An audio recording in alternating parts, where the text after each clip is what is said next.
Hi, আমি doctor Dinesh Jaluka, consultant neurosurgeon at Narayana hospital at Barasat.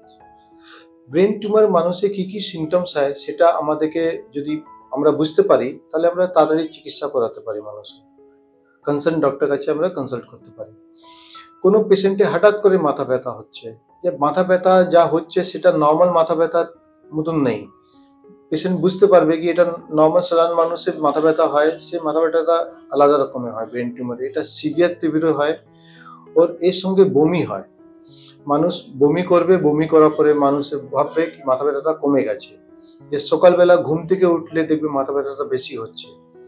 মাথা ব্যথার সঙ্গে দেখছে চোখে দেখতে প্রবলেম হচ্ছে, ব্লারিং অফ ভিশন হচ্ছে, দূরের জিনিস দেখতে হঠাৎ করে অন্ধকার লাগছে তারপরে ঠিক হয়ে যাচ্ছে।